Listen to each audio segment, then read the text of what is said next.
श्रीमती प्रियंका गांधी वाड़ा।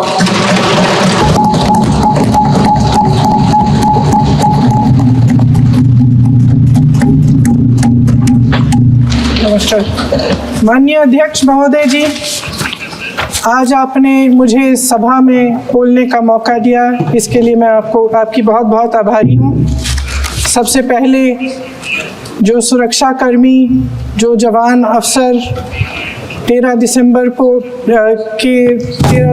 को संसद की सुरक्षा के लिए शहीद हुए, उनके प्रति मैं श्रद्धांजलि व्यक्त करना चाहती हूँ।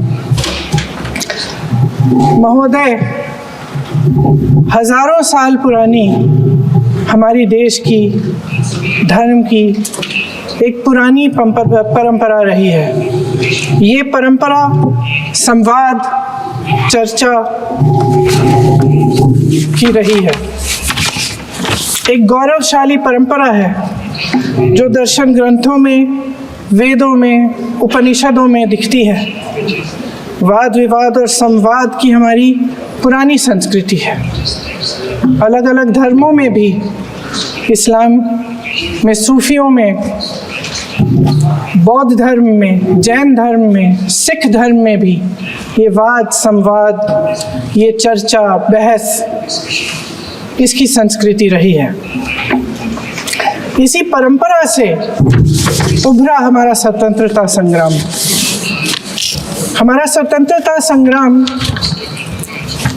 विश्व में एक अनोखा संग्राम था, एक अनोखी लड़ाई थी जो अहिंसा और सत्य पर आधारित थी। ये वाद संवाद की जो परंपरा है, इसको इस संग्राम ने आगे कैसे बढ़ाया? क्योंकि ये जो संग्राम था, ये जो लड़ाई थी हमारी आज़ादी के लिए, एक बेहद लोकतांत्रिक लड़ाई थी।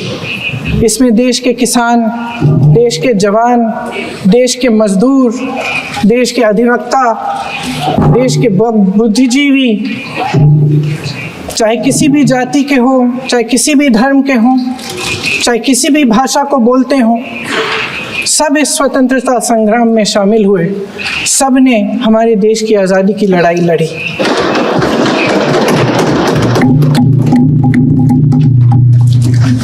और उसी आज़ादी की लड़ाई से एक आवाज़ उभरी जो हमारी देश की आवाज़ थी।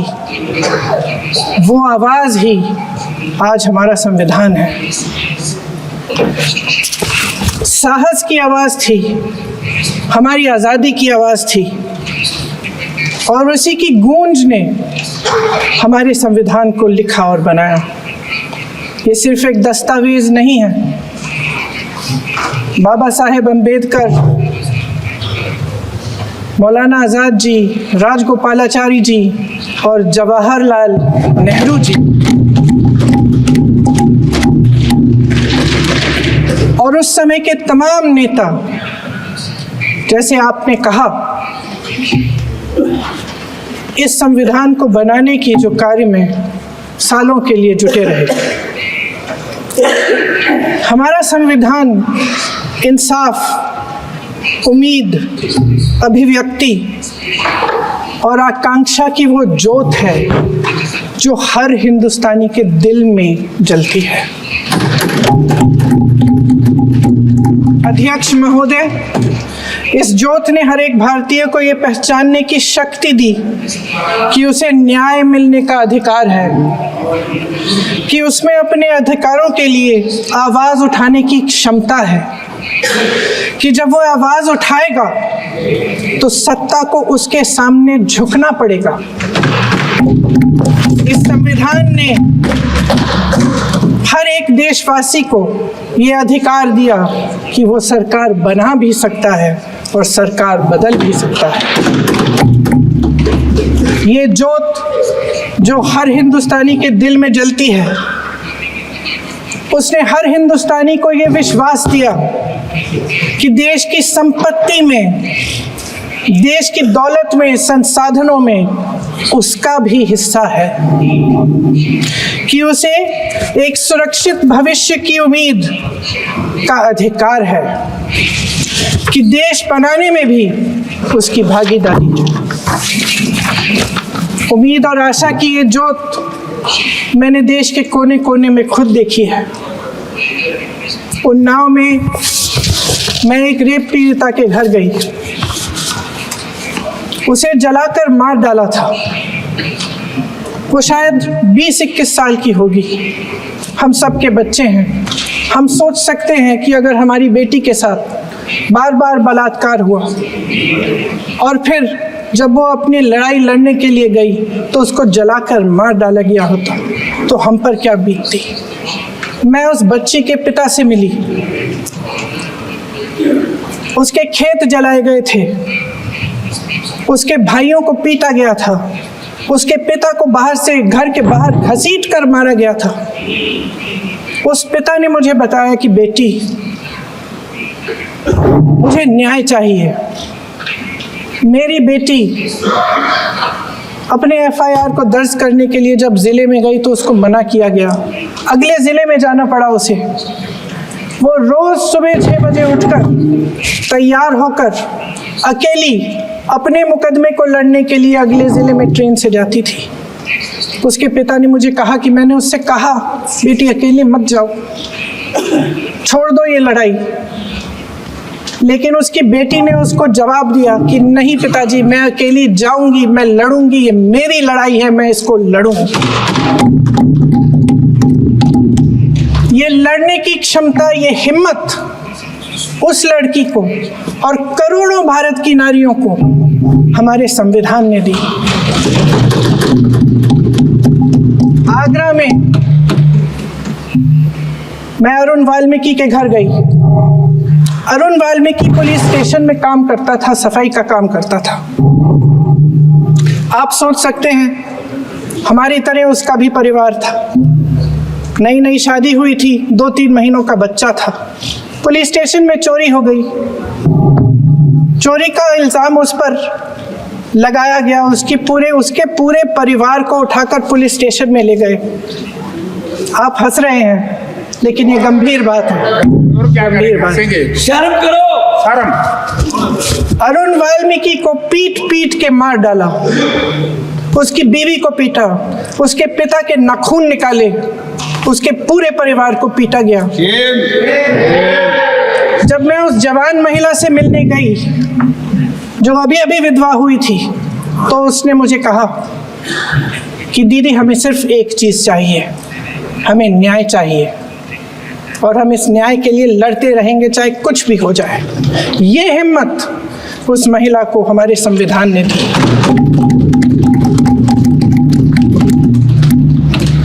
संभल के कुछ लोग आए थे हमसे मिलने जो मृतकों के परिवार के सदस्य थे।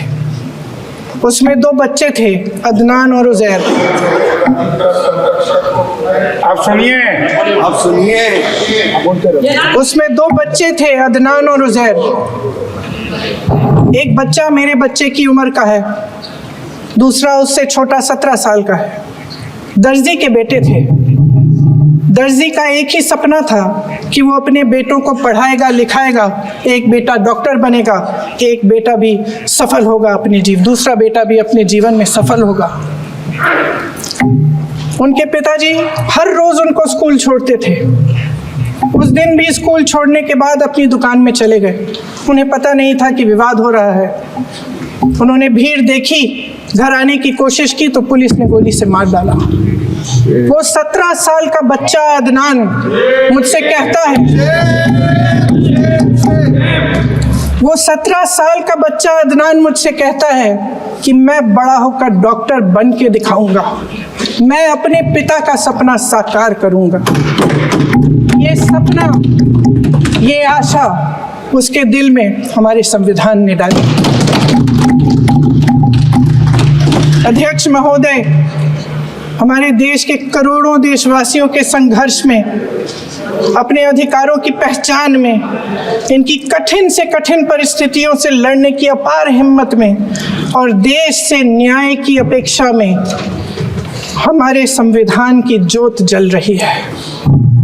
मैंने हमारे संविधान की ज्योत को जलते हुए देखा है और इसके साथ साथ ये भी समझा है कि हमारा संविधान एक सुरक्षा कवच है।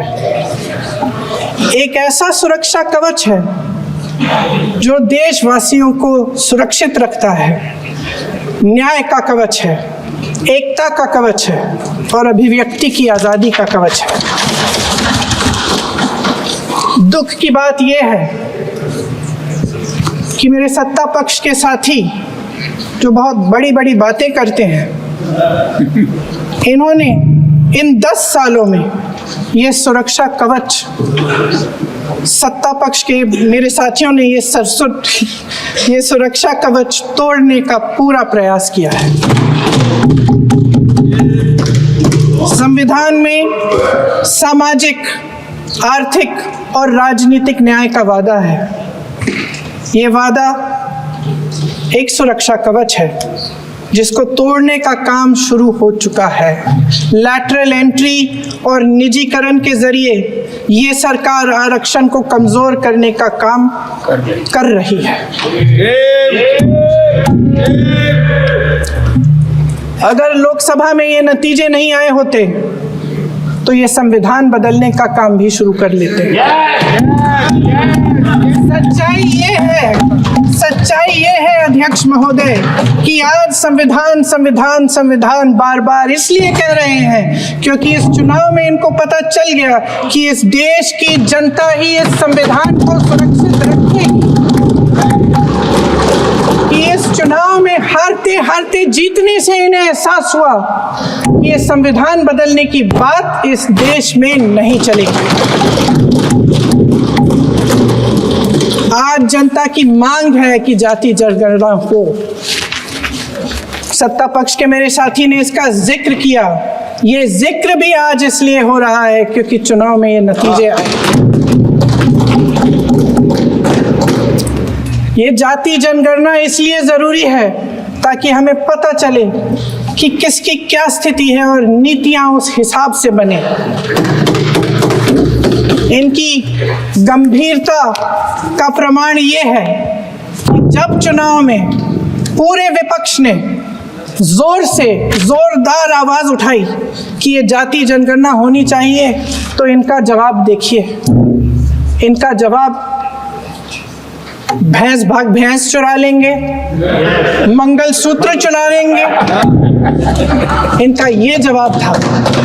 ये गंभीरता है इनकी जाति जनगणना पर। महोदय, हमारे संविधान ने आर्थिक न्याय की नींव डाली, किसानों, गरीबों और को जमीन बांटी, भूमि सुधार किया, जिसका नाम लेने से कभी कभी आप झिझकते हैं और कभी कभी उनका नाम धड़ाधड़ इस्तेमाल किया जाता है अपने आप को बचाने के लिए। उन्होंने HAL, BHEL, SAL, GAIL, ONGC, NTPC, railways, IIT, IIM, oil refinery, तमाम PSU बनाए। अध्यक्ष महोदय, उनका नाम पुस्तकों से मिटाया जा सकता है, उनका नाम भाषणों से मिटाया जा सकता है, लेकिन जो उनकी भूमिका रही इस देश की आज़ादी के लिए और इस देश के निर्माण के लिए, वो इस देश में से कभी मिटाया नहीं जा सकता। 75 सालों में जनता का भरोसा रहा कि नीतियाँ बनेंगी तो जनता की भलाई के लिए बनेंगी। जल जंगल जमीन का अधिकार मिला आदिवासी भाई बहनों को। इंदिरा जी ने बैंकों का राष्ट्रीयकरण करवाया, खदानों का राष्ट्रीयकरण कराया।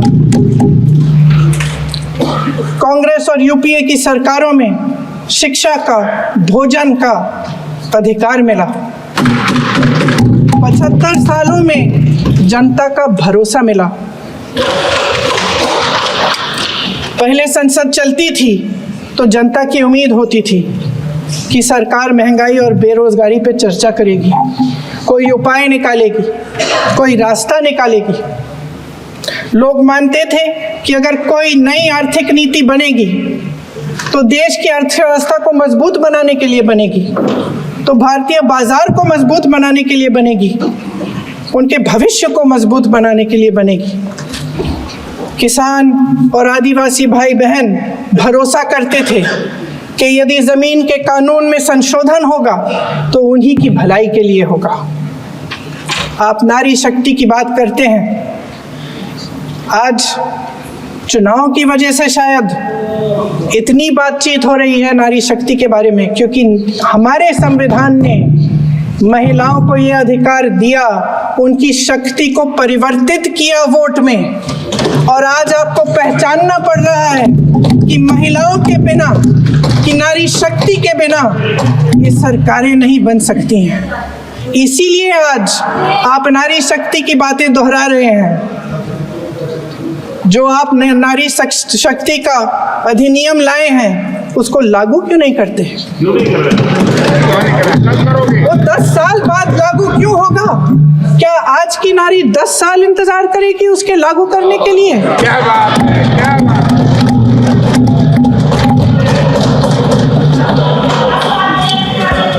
आज संसद में बैठे हुए सत्ता पक्ष के मेरे साथी ज्यादा से ज्यादा अतीत की बातें करते हैं। 1921 में क्या हुआ, कब हुआ, नेहरू जी ने क्या किया। अरे वर्तमान की बात करिए, देश को बताइए आप क्या कर रहे हैं, आपकी जिम्मेदारी क्या है? कि सारी जिम्मेदारी जवाहरलाल नेहरू की है। अध्यक्ष महोदय जी, ये सरकार आर्थिक न्याय का सुरक्षा कवच तोड़ रही है। आज संसद में बैठी ये सरकार बेरोजगारी और महंगाई से जूझ रही हमारी जनता को क्या राहत दे रही है। कृषि के कानून भी बड़े बड़े उद्योगपतियों के लिए बन रहे हैं। सही एमएसपी को छोड़िए, डीएपी तक नहीं मिल रहा है।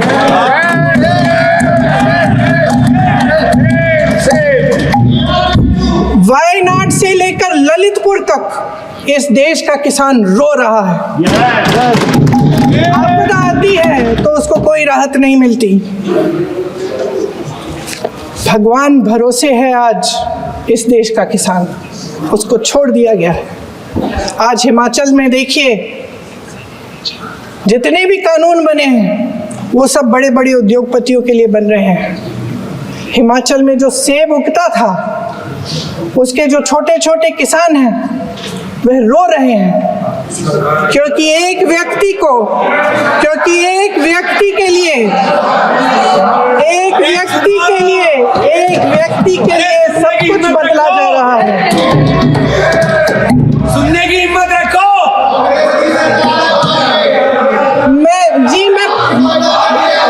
अध्यक्ष महोदय जी,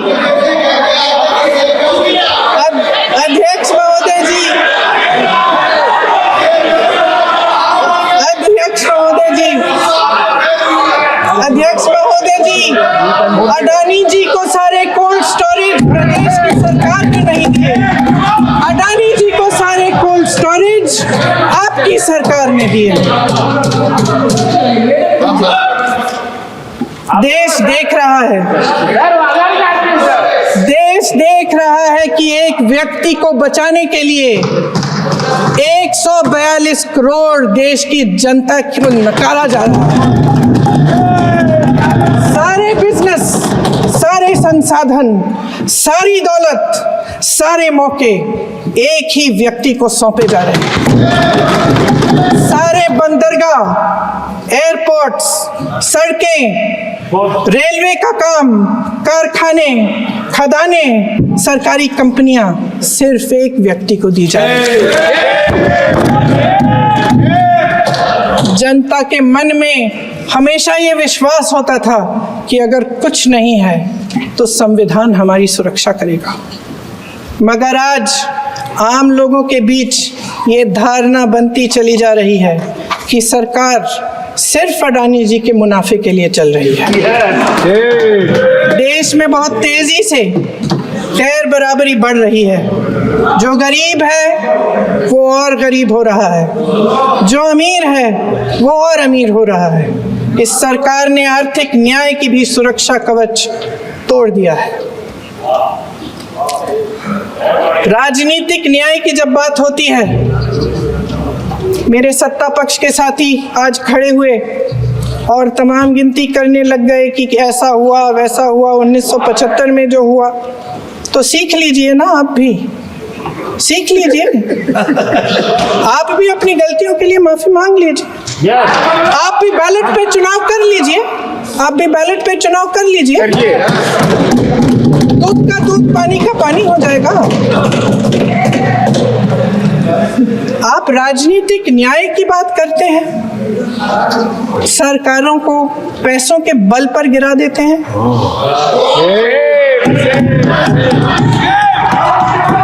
मेरा आग्रह है कि अपन संविधान में सकारात्मक जुड़े।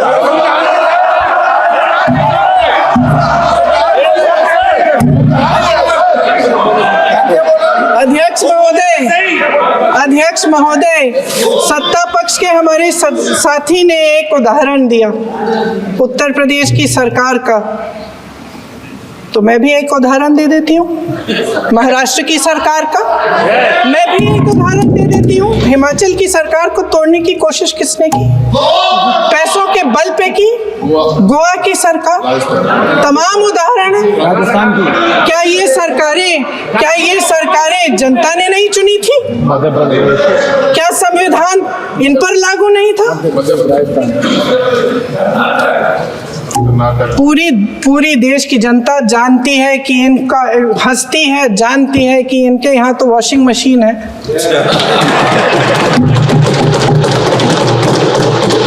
तो यहाँ से वहाँ जाता है, वो धुल जाता है।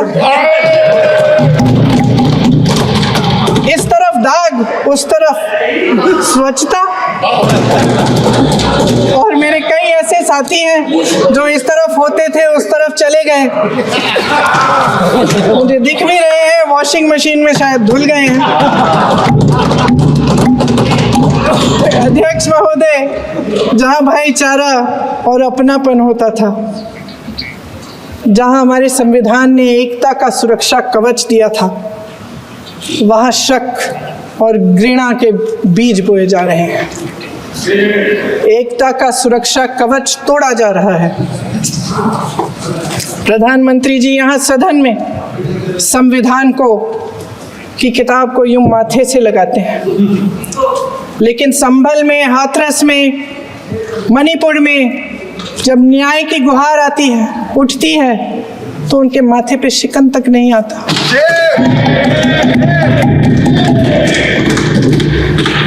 शायद समझ नहीं पाए हैं कि भारत का संविधान संघ का विधान नहीं है।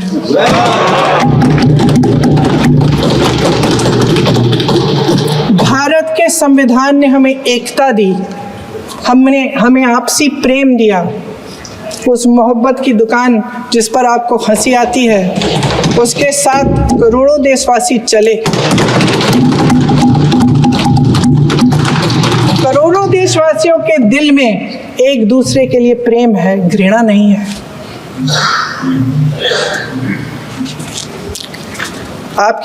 इनकी जो विभाजनकारी नीतियां हैं, उसका नतीजा हम रोज देखते हैं। राजनीतिक फायदे के लिए संविधान को छोड़िए, देश की एकता को भी ये रख नहीं सकते, इसकी सुरक्षा नहीं कर सकते। हमने संभल में देखा, मणिपुर में देखा। दरअसल इनका कहना है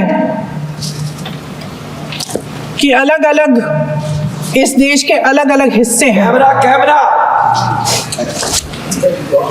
लेकिन हमारा संविधान कहता है कि ये देश एक है और ये देश एक रहेगा। जहां खुला विवाद होता था, अभिव्यक्ति का सुरक्षा कवच होता था, इन्होंने भय का माहौल पैदा किया है। सत्ता पक्ष के मेरे साथी अक्सर 75 सालों की बात करते हैं, लेकिन इन 75 सालों में ये उम्मीद, आशा, ये अभिव्यक्ति की ज्योति कभी थमी नहीं, कभी बुझी नहीं। इस देश की जनता ने खुलकर आलोचना की, निडर होकर धरने किए, प्रदर्शन किए। जब जब जनता नाराज हुई, तब तब सत्ता को ललकारा, उसे चेतावनी दी, बड़े से बड़े नेताओं को कटघरे में खड़ा किया, उनसे जवाब मांगा, न्याय मांगा। इस देश के छोटे छोटे से नुक्कड़ की दुकानों में, चाय की दुकानों में, इस देश के घरों में, गलियों में, मोहल्लों में, अखबारों में, प्रकाशन घरों में, न्यायपालिकाओं में चर्चा कभी बंद नहीं हुई। लेकिन आज ये माहौल नहीं है। आज जनता को सच बोलने से डराया जाता है, धमकाया जाता है। पत्रकार हो या विपक्ष का नेता हो या किसी यूनिवर्सिटी का प्रोफेसर हो, छात्र संघ हो या कर्मचारियों का संगठन हो, सबका मुंह बंद कराया जाता है। किसी पे ईडी, किसी पे सीबीआई, किसी पे इनकम टैक्स, फर्जी मुकदमे लगवाए जाते हैं, जेल में डाल दिया जाता है, विपक्षी नेताओं को जेल में डाल दिया जाता है, उनको सताया जाता है। किसी को नहीं छोड़ा इस सरकार ने। देशद्रोही कह कह के उत्तर प्रदेश में मुझे याद है कुछ अध्यापिकाएं प्रदर्शन कर रही थी, उन पर मुकदमा डाल दिया देशद्रोही का, उन्हें देशद्रोही कह दिया। इन्होंने देश का पूरा माहौल भय से भर दिया है। इनकी मीडिया की मशीन झूठ फैलाती है, तरह तरह के आरोप लगाती है और शायद वह भी भय में ही है। महोदय, मैं इस सदन को याद दिलाना चाहती हूँ कि ऐसा डर का माहौल देश में अंग्रेजों के राज में था। जब इस तरफ बैठे हुए गांधी की विचारधारा वाले लोग आज़ादी की लड़ाई लड़ रहे थे और उस तरफ वाली विचारधारा वाले लोग भय में रहकर अंग्रेजों के साथ साठ-गांठ कर रहे थे। लेकिन अध्यक्ष महोदय, भय का भी अपना स्वभाव होता है। भय फैलाने वाले हमेशा भय का खुद शिकार बन जाते हैं। ये प्रकृति का नियम है। आज इनकी भी यही हालत हो गई है। भय फैलाने के इतने आदी हो गए हैं कि खुद भय में रहने वाले हैं, चर्चा से डरते हैं, आलोचना से घबराते हैं। कई दिनों से हम मांग रहे हैं कि चर्चा करिए, लेकिन चर्चा करने की हिम्मत ही नहीं है।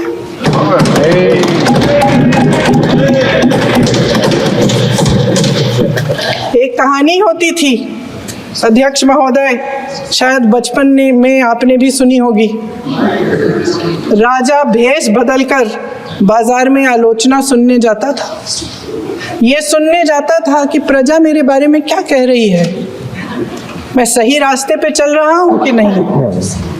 लेकिन आज का राजा, भेष तो बदलते हैं आज के राजा, शौक तो है उनको भेष बदलने का, लेकिन ना जनता के बीच जाने की हिम्मत है और ना आलोचना सुनने की। महोदय, मैं तो सदन में नहीं हूँ।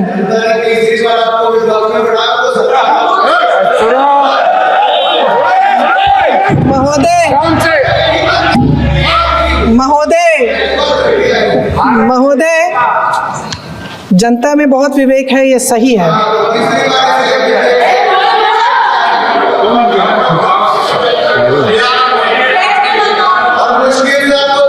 अच्छा महोदय, मैं सदन में नहीं हूँ, मैं सदन में नहीं हूँ कुछ, हाँ ठीक है, मैं सदन में नहीं हूँ, मात्र 15 दिनों से आ रही हूँ। लेकिन मुझे ताज्जुब होता है कि इन 15 दिनों में इतनी बड़े बड़े इश्यूज हैं, इतनी बड़ी बड़ी बातें हैं, प्रधानमंत्री जी मात्र एक दिन के लिए शायद 10 मिनट के लिए दिखे हैं सब।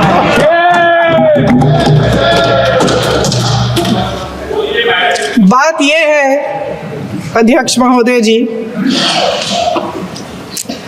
कि ये देश भय से नहीं, साहस और संघर्ष से बना है। इसको बनाने वाले देश के किसान, जवान, देश के करोड़ों मजदूर और गरीब जनता है। संविधान इनको साहस देता है। मेहनती मिडिल क्लास है और इस देश के जो करोड़ों देशवासी हैं, जो रोजाना भयंकर परिस्थितियों का सामना करते हैं, उनको साहस देता है। वायनाड में जो आपदा आई, उसमें एक छोटा लड़का था 17 साल का। 6 घंटों के लिए उसने अपनी माँ को बचाने की कोशिश की। 6 घंटों के लिए आप सोच सकते हैं कि अगर नदी की धारा बह रही है, नाराज है, आप अपनी माँ को पकड़े हो, 6 घंटों के लिए पकड़े रखते हो कि मेरी माँ बच जाएगी, और अंत में वो माँ भी बह जाती है। उस लड़के का साहस, उन महिलाओं का साहस जो पीड़ित हैं लेकिन फिर भी अपनी लड़ाई लड़ रहे हैं, उन संभल के बच्चों का साहस जिनके पिताजी अभी अभी गुजर गए लेकिन फिर भी उनके सपनों को साकार करने की हिम्मत है, उनका साहस है, वो साहस से संविधान ने दिया है।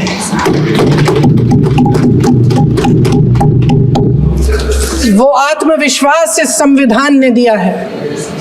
ये देश भय से नहीं चल सकता, ये देश साहस से ही चलेगा। भय की भी सीमा होती है, और जब वो सीमा पार हो जाती है, जब किसी को इतना दबाया जाता है कि उसको लगने लगता है कि अब मेरे पास खोने के लिए कुछ नहीं है, तब उसमें एक ऐसी शक्ति पैदा होती है जिसके सामने कोई कायर खड़ा नहीं हो सकता। ये देश कायरों के हाथों में ज़्यादा देर तक कभी नहीं रहा है। ये देश उठेगा, ये देश लड़ेगा, सत्य मांगेगा, सत्यमेव जयते। जय Hind. Stay ahead with our cutting-edge news app. Instantly access the latest shorts in just 1 minute and breaking news in just 50 words. Download now for a smarter, faster news experience.